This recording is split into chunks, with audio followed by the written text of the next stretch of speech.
दोस्तों, हिमालय के सबसे ज्यादा सेंसिटिव जोन में चीन अभी एक ऐसा सुपर डैम बना रहा है जो दुनिया के सबसे बड़े डैम से भी 3 गुना ज्यादा बिजली पैदा करेगा।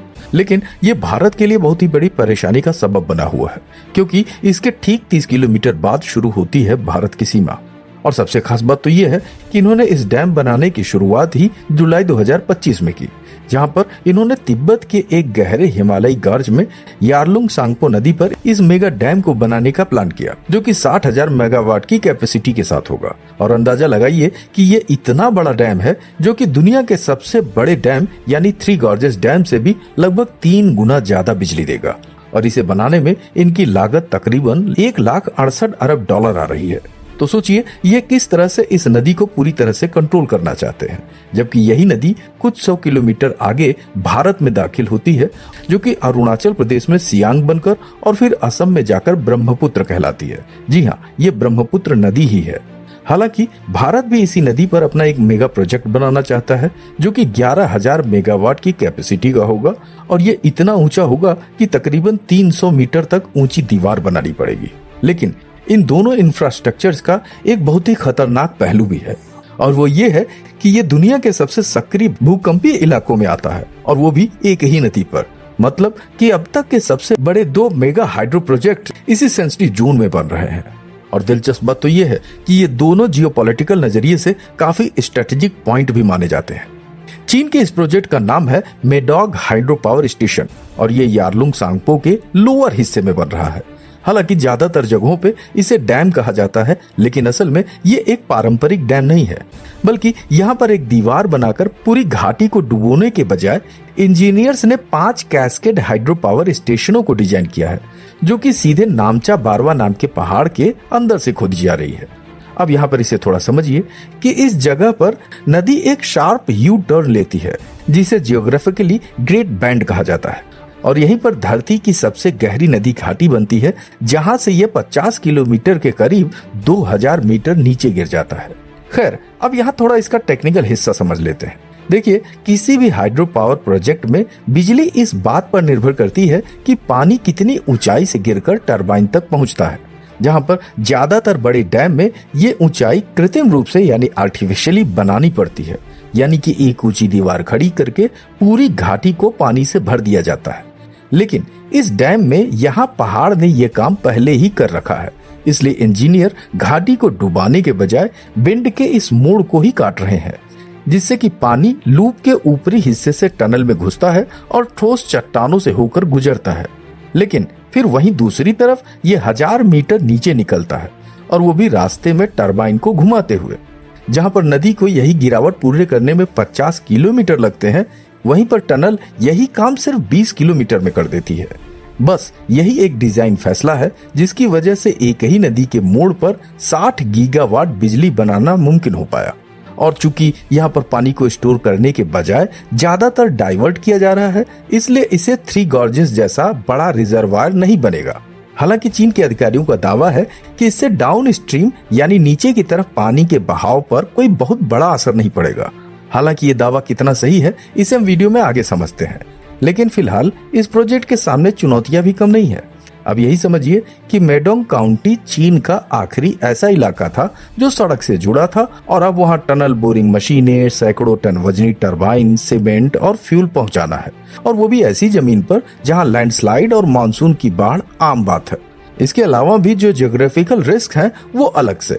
अब आप इसको इस तरह से समझ सकते हैं कि ये पूरा इलाका ही ठीक उस जगह पर है जहां पर इंडियन प्लेट यूरेशियन प्लेट से टकरा रही है। और यही नहीं है, यहाँ पर अतीत में भी मैग्नीट्यूड 8 के ऊपर भी भूकंप दर्ज हो चुका है। तो फिर ऐसे इलाके में 20-20 किलोमीटर की टनल खोदना, जहाँ की जमीन अभी भी ऊपर उठ रही है, इसका मतलब कि ये कई तरीके के खतरे को भी साथ लेकर आ रही है, जैसे कि रॉक बर्स्ट यानी कि दबाव में आई चट्टान का अचानक से फटना, या फिर बहुत ही ज्यादा जियोथर्मल यानी भूमिगत तापमान और अचानक पानी का रिसाव।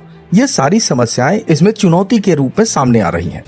खैर, एक और दिलचस्प बात है कि इतनी बिजली की जरूरत तो अभी फिलहाल आसपास किसी को नहीं है। जैसे तिब्बत की अपनी बिजली की मांग बहुत ही छोटे हिस्से में है, और इसीलिए ये बिजली हाई वोल्टेज ट्रांसमिशन लाइनों से हजारों किलोमीटर दूर चीन के इंडस्ट्रियल इलाकों तक भेजी जाएगी। मतलब कि ये ट्रांसमिशन नेटवर्क भी अपने आप में खुद एक बहुत बड़ा मेगा प्रोजेक्ट है, जहां पर इसके टरबाइन तैयार होने के साथ साथ इसे भी तैयार होना है। इसलिए इस पूरे प्रोजेक्ट की जिम्मेदारी एक सरकारी कंपनी चाइना यांगजिंग ग्रुप को दी गई है। लेकिन दिलचस्प बात तो यह है कि इस कंपनी को भी ठीक उसी दिन बनाया गया जिस दिन इस प्रोजेक्ट की ग्राउंड ब्रेकिंग सेरेमनी हुई थी, और वहां पर इसका कमर्शियल ऑपरेशन का टारगेट रखा गया था साल 2033। लेकिन सवाल ये है कि क्या 8 साल में इतना बड़ा चमत्कार सच में मुमकिन है? क्योंकि जिस जमीन पर यह पूरा प्रोजेक्ट बन रहा है वो धरती के सबसे ज्यादा हिलने वाले इलाकों में से एक है। खैर, अब यही नदी जब इस मोड़ के बाद आगे बढ़ती है तो यह अरुणाचल प्रदेश में दाखिल होती है, जहां इसे सियांग कहा जाता है, और फिर असम में पहुंचकर यह ब्रह्मपुत्र बन जाती है।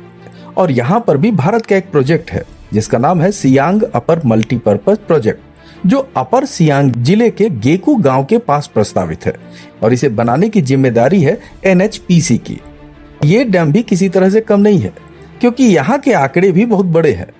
जैसे कि ये तकरीबन 11,000 मेगावाट की क्षमता वाला होगा, जो इसे भारत का अब तक का सबसे बड़ा हाइड्रो पावर प्रोजेक्ट बना देगा। और यही नहीं है, यही प्रोजेक्ट करीब 9 अरब क्यूबिक मीटर पानी रखने वाला रिजर्वायर भी बनेगा, जिसके लिए 280 से 300 मीटर तक ऊंची दीवार बनाई जाएगी, और इस तरह से ये पूरी दुनिया के सबसे ऊंचे डैमों में से शामिल हो जाएगा।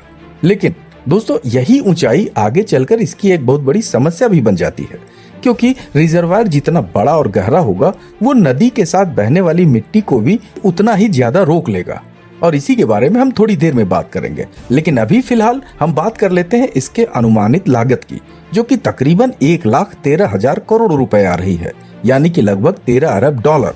जहां पर इस प्रोजेक्ट का मकसद सिर्फ बिजली बनाना नहीं है, बल्कि इतना बड़ा रिजर्वायर बाढ़ को भी काबू में रख सकता है, यानी मानसून के दौरान अचानक आने वाले तेज बहाव को रोककर उसे ड्राई सीजन्स में धीरे धीरे छोड़ा जा सकता है।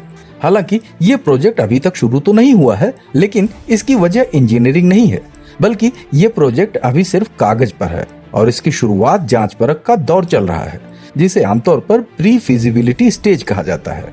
और इसीलिए डैम की सही जगह अभी तय नहीं हो पाई है, क्योंकि ऐसे में बहुत से मसले हैं जिसको अभी सुलझाना बाकी है। अब आप इस बात को ऐसे ही समझ लीजिए कि इस रिजर्वायर से वहां के रहने वाले लोग और कम्युनिटीज की खेती और गांव डूब सकते हैं। इसीलिए कानूनन इस समुदाय से सलाह लेना बेहद जरूरी हो जाता है, क्योंकि अभी हाल ही में इस प्रोजेक्ट को लेकर बहुत सी गलतफहमियां और समस्याएं थी। इसीलिए अपने अधिकारों का इस्तेमाल करते हुए कई गांवों ने सर्वे टीमों को अंदर आने की इजाजत ही नहीं दी, और ऐसे में सरकार ने इसके जवाब में तकरीबन 350 करोड़ रुपए का एक डेवलपमेंट और लाइवलीहुड प्रोग्राम यहाँ पर शुरू किया। मतलब कि सब मिलाकर यहाँ पर फर्क साफ दिखता है कि जहाँ पर चीन ने 2025 में काम शुरू कर दिया और 2033 तक का टारगेट रखा है, वहीं पर भारत अभी ये भी नहीं तय कर पाया है कि ये डैम आखिर बनेगा कहाँ। खैर, अभी राजनीति और होड़ को थोड़ी देर के लिए अलग रखते हैं और दो ऐसी चीजों को समझते हैं जो असल में मायने रखती हैं, जहां पर पहला है पानी का बहाव। अब देखिए, ब्रह्मपुत्र के पानी का बड़ा हिस्सा मानसून की बारिश और उनकी सहायक नदियों से आता है, जो तिब्बत वाले हिस्से के बाद यानी भारत के अंदर ही नदी से मिलती है। इसका मतलब है कि कोई भी अपस्ट्रीम प्रोजेक्ट पूरी नदी को अचानक बंद नहीं कर सकता, लेकिन ये असर सीजन पर निर्भर करता है। जैसे कि मान लीजिए सूखे महीनों में जब कुल बहाव वैसे ही कम होता है, तब ऊपर आने वाला हिस्सा कहीं ज्यादा मायने रखता है। और वहीं पर दूसरी चीज है सेडिमेंट, यानी नदी के साथ बहकर आने वाली मिट्टी और गाद, और इस पर आमतौर पर बहुत ही कम बात होती है। अब यहाँ आप इस बात से समझिए कि यारलुंग सांगपो दुनिया की उन नदियों में शामिल है जो सबसे ज्यादा सेडिमेंट लेकर चलती है, और यही सेडिमेंट है जिसने सदियों से असम के मैदानों और बांग्लादेश के डेल्टा को बनाया। तो ऐसे में सोचिए कि इसमें कितना हिस्सा रास्ते में ही रुक जाएगा। हालांकि ये इस बात पर निर्भर करता है कि कोई प्रोजेक्ट कितना पानी अपने पास रोकता है, और यहीं पर जो प्रोजेक्ट सिर्फ पानी को डाइवर्ट करता है वो उतना सेडिमेंट नहीं रोकता जितना कि एक बड़ा रिजर्वायर रोकता है। और इसी जगह पर भारत का अपना प्रोजेक्ट भी सवालों के घेरे में आ जाता है, क्योंकि 9 अरब क्यूबिक मीटर का रिजर्वायर जो सियांग पर बनते ही ठीक उसी सेडिमेंट के रास्ते में आ जाएगा जो असम और बांग्लादेश की तरफ जाता है। यानी सिर्फ चाइना का प्रोजेक्ट ही नहीं, भारत का अपना प्रोजेक्ट भी इसी सवाल से अलग नहीं है। और तो और ये मामला सिर्फ भारत और चीन तक सीमित नहीं रहता। अब यही समझिए कि बांग्लादेश इन दोनों प्रोजेक्ट से नीचे की तरफ है। जो सवाल भारत अपने ऊपर बने चीन के इंफ्रास्ट्रक्चर को लेकर उठाता है, वैसे ही सवाल बांग्लादेश भारत के इंफ्रास्ट्रक्चर को भी लेकर उठा सकता है। हालांकि इस नदी को लेकर भारत और चीन के बीच अभी तक कोई वाटर शेयरिंग ट्रीटी तो नहीं है, सिर्फ नदी का डेटा साझा करने की कुछ सीमित इंतजाम है। तो कुल मिलाकर दोनों प्रोजेक्ट कागज पर क्लीन एनर्जी की कैटेगरी में तो आते हैं, लेकिन दोनों उसी सिस्मिक जोन में बन रहे हैं और दोनों ही हिमालयी हाइड्रो पावर इंजीनियरिंग को उस स्केल तक लेकर जा रहे हैं जो इस इलाके ने पहले कभी नहीं देखा। बस फर्क इतना है कि एक प्रोजेक्ट पर कंस्ट्रक्शन शुरू हो चुका है और दूसरे को अभी ये तय करने के लिए भी सहमति चाहिए कि वो बनेगा कहाँ। लेकिन आखिर में दोनों की डोर एक ही नदी से जुड़ी है और वो है ब्रह्मपुत्र, जो असम से लेकर बांग्लादेश तक नीचे रहने वाले लाखों लोगों के लिए एक लाइफलाइन है। और यहीं पर असल सवाल 60,000 मेगावाट या 11,000 मेगावाट का नहीं होगा, बल्कि असल सवाल ये होगा कि ब्रह्मपुत्र में आखिर कितना पानी बचेगा और कितनी वो मिट्टी बचेगी जिस पर सदियों से इन मैदानों की खेती टिकी रही है।